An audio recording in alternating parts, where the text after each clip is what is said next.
Welcome to Liberty Voice USA, the channel where truth still matters, facts still speak louder than politics, and where we refuse to let spin replace honesty. In an age where outrage is manufactured and integrity is optional, our mission is simple: cut through the noise and expose the moments that define the state of American democracy. Today we turn to one of those moments, a hearing that should have been routine, but instead revealed the deep cracks in political accountability. It happened when Congresswoman Jasmine Crockett faced Speaker Mike Johnson, and with one simple question, she stripped away the carefully rehearsed talking points to expose a truth that left the Speaker silent. It wasn't a shout. It wasn't a confrontation filled with fireworks. It was precision, a moment that demonstrated how powerful genuine inquiry can be when met with political evasion. Crockett's style has become something of a phenomenon in Congress, sharp, informed, and unafraid to challenge hypocrisy when she sees it. She doesn't rely on theatrics, she relies on clarity, and in this exchange, clarity was exactly what dismantled the facade. The topic at hand was government integrity, specifically how political leaders justify actions and words that seem to contradict the very values they claim to uphold. Mike Johnson, the newly elevated Speaker of the House, has tried to position himself as a man of faith, principle, and constitutional respect. But Crockett knew exactly where to press. She framed her question around consistency, the kind of moral and constitutional consistency that the public expects but rarely sees. Her tone was calm, her words were deliberate, and the question was simple. Mr. Speaker, how do you reconcile your public defense of law and order with your party's ongoing effort to undermine the results of an election? The silence that followed spoke louder than any filibuster ever could.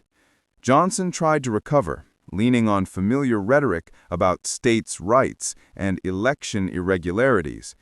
But Crockett wasn't asking about speculation. She was asking about principle. And that's where so many in power stumble, when they're asked to explain not what they do, but why they do it.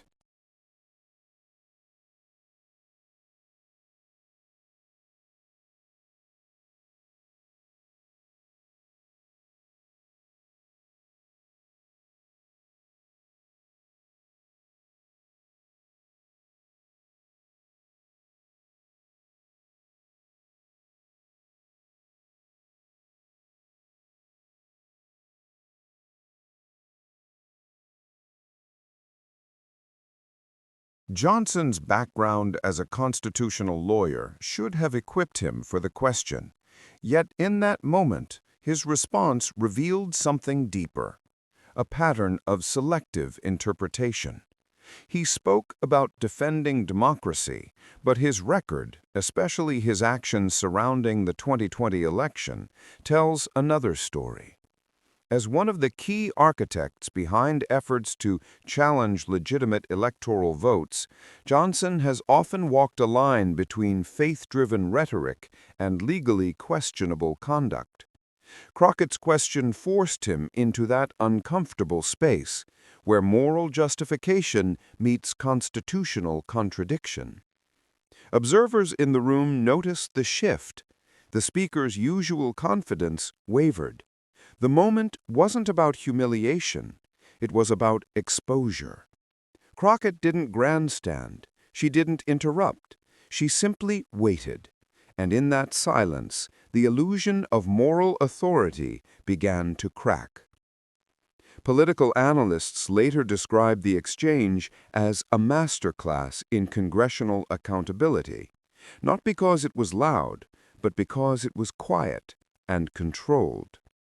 Crockett's calm demeanor created a contrast that magnified the Speaker's evasiveness.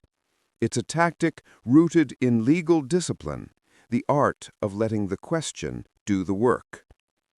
The broader significance of this moment reaches beyond a single hearing. It reflects a growing frustration among Americans, Democrats, Republicans, and independents alike, who are tired of watching leaders evade responsibility under the guise of party loyalty. The exchange reminded many viewers that truth doesn't need to shout, it only needs space to breathe.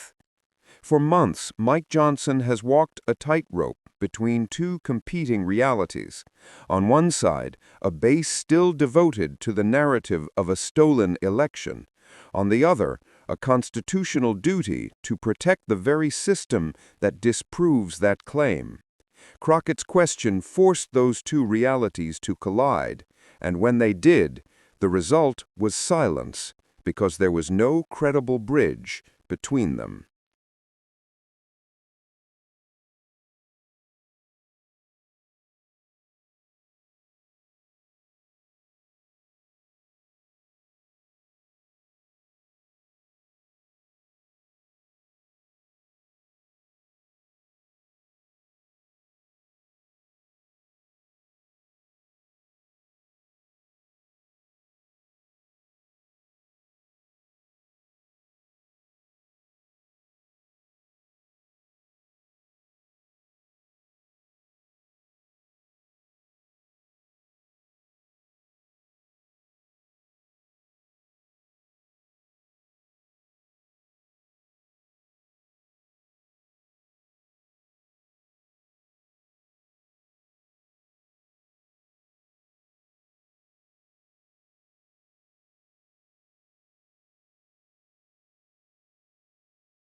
That's what makes this moment more than just a viral clip. It's a mirror held up to the broader condition of American politics, where belief often outweighs evidence and loyalty outweighs logic. Crockett's composure reminded viewers that courage in politics isn't about volume, it's about precision, persistence, and an unwavering commitment to truth. In the days following the hearing, pundits on both sides tried to spin the event. Some accused Crockett of grandstanding. Others praised her for exposing what they saw as institutional hypocrisy. But beneath the commentary lies a simple fact. Accountability should never be seen as partisan. When elected officials are asked direct questions about their actions, the public deserves direct answers. Anything less undermines the foundation of democracy. Crockett's rise in Congress has been marked by moments like this, where she turns what seems like a routine exchange into a moral crossroads. Her approach is not rooted in anger, but in clarity, something increasingly rare in a political culture fueled by noise. She understands that every word spoken in that chamber carries weight, and that truth, when delivered calmly, can still cut through the thickest political armor. For Mike Johnson, this exchange was more than an uncomfortable few minutes. It was a reminder that leadership cannot coexist with selective truth. His silence wasn't just personal hesitation. It was symbolic of a broader political paralysis that grips Washington today. A paralysis created when the pursuit of power eclipses the responsibility of service. What Crockett exposed was not just a momentary lapse of judgment, but a pattern where moral conviction is often used as a shield for political convenience. It's a tactic that's been perfected over decades, invoking faith, freedom, and patriotism to justify policies or actions that betray the very meaning of those words. Her question didn't attack Johnson's faith. It illuminated how often faith is invoked to excuse contradiction.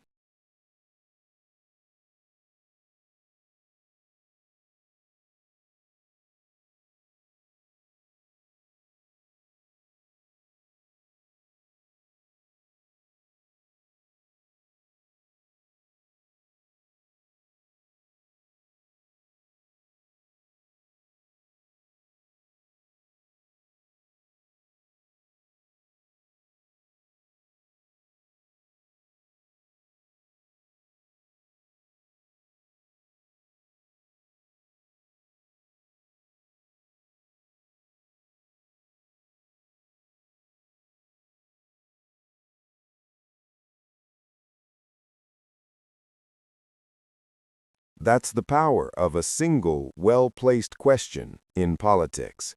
It can pierce through rehearsed defenses, scripted talking points, and moral camouflage. It reminds those in power and those watching that accountability is not a partisan weapon, it's a democratic necessity. Even conservative commentators had to acknowledge the impact of the moment. One analyst on a major network admitted, "She asked the question most Americans have been waiting to hear." That's the point. It wasn't just Crockett's question. It was the question of a nation that has grown tired of watching leaders twist constitutional principles into partisan talking points. In the broader narrative of American politics, moments like this don't fade easily. They become reference points. Clips like these circulate not because they are entertaining, but because they are clarifying. They show, in real time, what truth looks like when it collides with evasion. And while the political world will move on, as it always does, the impression remains. Crockett's calm authority contrasted sharply with Johnson's unease, capturing the essence of what accountability should look like. It was less about confrontation and more about revelation, less about winning an argument and more about exposing a truth that can no longer be ignored. As this story continues to echo across media platforms, one thing becomes clear. The American public is hungry for authenticity. They are no longer satisfied with talking points, press releases, and partisan performances. They want to see real questions met with real answers. Crockett's moment didn't just challenge one politician. It challenged an entire culture of avoidance that has plagued Washington for too long. In the end, it wasn't just a question. It was a test of honesty, of courage, and of leadership. Mike Johnson failed that test, not because he didn't have an answer, but because he couldn't afford to tell the truth. And that's the tragedy of modern politics.